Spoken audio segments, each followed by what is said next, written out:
उत्तराखंड की धामी सरकार को नैनीताल हाई कोर्ट से बड़ा झटका लगा है। पंचायत चुनाव के पहले चरण का मतदान अब 10 जुलाई को होना था, जिस पर नैनीताल हाई कोर्ट ने आरक्षण नियमावली का नोटिफिकेशन जारी नहीं होने पर रोक लगा दी है। इससे पहले प्रदेश सरकार बैकफुट पर जाना पड़ सकता है। उत्तराखंड में पंचायत चुनाव को लेकर राज्य सरकार की तैयारियां पूरी हो चुकी है, लेकिन सरकार के अरमानों पर नैनीताल हाई कोर्ट ने पानी फेर दिया है।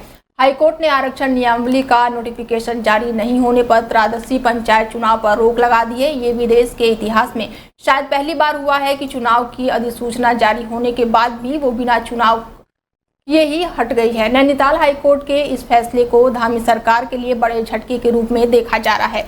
धामी सरकार और राज्य निर्वाचन आयोग की ओर से त्रयोदशी पंचायत चुनाव को लेकर पूर्व में तैयारियां पूरी कर ली गई थी। प्रदेश में 10 जुलाई और 15 जुलाई को मतदान होना था। राज्य निर्वाचन आयोग ने 21 जून को अधिसूचना जारी की थी, जिसके बाद से पूरे प्रदेश में आचार संहिता लागू कर दी गई थी।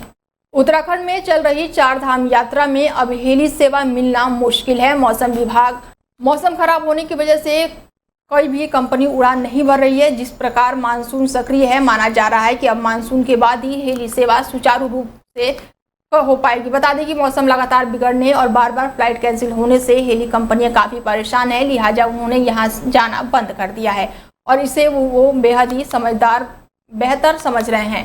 केदारनाथ धाम के लिए अब मानसून खत्म होने के बाद फिर से हेली सेवा शुरू होगी। यात्रा के लिए डीजीसीए ने 8 हेली कंपनियों को 9 हेलीकॉप्टरों को उड़ाने की अनुमति दी थी। फिलहाल अब सभी बंद है और केदारनाथ धाम के लिए हेलीकॉप्टर सेवा संचालित होने वाली सभी 6 हेली कंपनियां रविवार को अपने 7 हेलीकॉप्टरों के साथ केदार घाटी से वापसी लौट आई हैं। अब ये सेवा यात्रा के तीसरे चरण में यानी कि सितंबर में मानसून खत्म होने के बाद फिर से शुरू होगी। 17 से 21 जून तक उड़ानें रद्द होने से यात्रियों को भारी परेशानियों का सामना करना पड़ रहा था। मुख्यमंत्री धामी के निर्देश पर हरिद्वार कलेक्ट्रेट में लगा है जनता दरबार। लोगों की जमीनी पेंशन पर राजस्व से जुड़ी समस्याओं को भरमार रही। कुल 47 शिकायतें दर्ज की गई, जिसमें से कईयों का मौके पर ही समाधान शुरू कर दिया गया। प्रशासन ने साफ कहा है कि निस्तारण में लापरवाही बर्दाश्त नहीं होगी। हरिद्वार कलेक्ट्रेट सभागार ने सोमवार को जनता दरबार लगाया था। जिलाधिकारी मौजूद नहीं थे, लेकिन मुख्य विकास अधिकारी ने कमान संभाली और खुद फरियादियों की बात सुनी। जमीनी विवाद, पेंशन की अटकी फाइलें और बिजली पानी की समस्या सबसे ज्यादा उठी। सीडीओ ने सभी अधिकारियों को साफ हिदायत दी कि फॉलोअप हर हाल में किया जाएगा और किसी भी स्तर पर ढिलाई नहीं चलेगी। हमारी प्राथमिकता है कि हम शिकायत का समाधान समय वृद्धि हो और कई मामले में तो मौके पर ही कार्रवाई शुरू कर दी गई। आज हरिद्वार ज़िले में 47 शिकायतें आज प्राप्त हुई हैं। मुख्यतः जो हैं वो ज़मीन से रिलेटेड, व्यक्ति की पैमाइश से रिलेटेड, सार्वजनिक संपत्ति पे कब्जे से रिलेटेड, उसके अलावा पानी को, रोड को, बिजली को लेके समस्याएं हैं। इसमें तत्काल जो है सभी संबंधित अधिकारियों को निर्देश दिया गया है कि जितनी जल्दी से जल्दी हो सके वो जनता की शिकायतों का निराकरण करें और समय के अंतर्गत करें।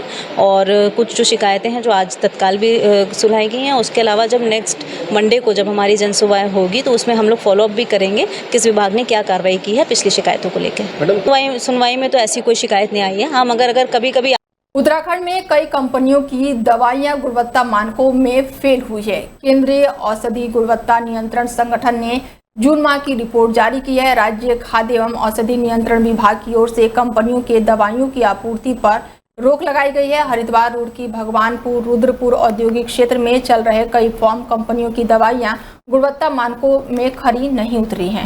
हरिद्वार में सड़क पर दिखा है विशालकाय अजगर, तो वहीं बेखौफ होकर लोग वीडियो बनाते रहे। बीच सड़क पर अजगर ने ट्रैफिक रोका और भेल मार्ग पर देर रात अफरा तफरी मच गई। शिवालिका नगर से हरिद्वार को जोड़ने वाले मुख्य भेल मार्ग पर देर रात उस वक्त हड़कंप मच गया जब सड़क पर एक विशालकाय अजगर निकल आया। अजगर को देखकर राहगीरों में भगदड़ मच गई। कई लोग मौके पर रुककर वीडियो बनाने लगे और कोई भी उसके पास नहीं गया। करीब 1 घंटे तक ट्रैफिक ठप रहा और दोनों तरफ लंबी कतारों में जाम लग गया। सूचना मिलते ही मौके पर पहुंची रानीपुर पुलिस और स्थानीय लोगों ने कड़ी मशक्कत के बाद अजगर को जंगल में छोड़ा। हरिद्वार के आरटीओ कार्यालय में लोगों की सुविधाओं के लिए नई पहल की गई है। आरटीओ प्रशासन निखिल शर्मा की ओर से यह टोकन व्यवस्था लागू की गई है। ऑफिस में विभिन्न कार्यों के लिए आने वाले लोग या फिर टोकन लेकर अपना काम करा रहे हैं, जिससे उन्हें इधर उधर भटकना नहीं पड़ रहा है। इसके साथ ही लोग आसानी से अपना काम करवा रहे हैं। खास बात यह है कि टोकन सिस्टम के लिए सॉफ्टवेयर आरटीओ निखिल कुमार ने खुद ही ये तैयार किया है। कंप्यूटर इंजीनियर की पढ़ाई करने वाले आरटीओ निखिल शर्मा को ऑफिस में टोकन सिस्टम की जरूरत महसूस हुई। जब उन्होंने सॉफ्टवेयर निर्माता कंपनियों से संपर्क किया तो टोकन सिस्टम वाला सॉफ्टवेयर काफी महंगा था, इसीलिए उन्होंने खुद ही इस प्रोग्राम को तैयार कर अपने ऑफिस में इसे लागू किया और इस सिस्टम का लाभ मिल रहा है। देखिए, यहाँ पे ये प्राय पहले देखा गया था कि लोग जब ऑफिस आते हैं तो उन्हें पता नहीं होता है कि उन्हें किस खिड़की पे जाना है, जो भी उनका पर्टिकुलर काम है उसके लिए। तो एक हमने इन हाउस हमने एक सॉफ्टवेयर सिस्टम बनाया कि उनको हम टोकन जनरेट करेंगे, जैसे कि बहुत सारे संस्थाओं में ऐसा होता भी है।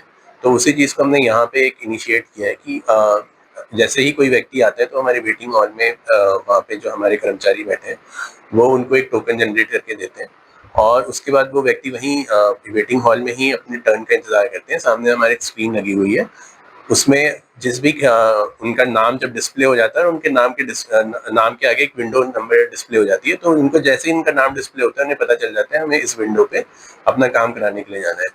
तो उसी समय जाते हैं, उसी समय उनका काम हो जाता है। इससे एक हरिद्वार के गंगा नहर क्षेत्र में जमानत पर छूटा अनीस फिर बना है कानून का सिरदर्द। 13 महीने बाद रिहा होकर 40 से 50 समर्थकों के साथ हुड़दंगई मचाई और गाड़ियों में हूटर बजाते हुए विधायक प्रतिनिधित्व बनकर रैली निकाली।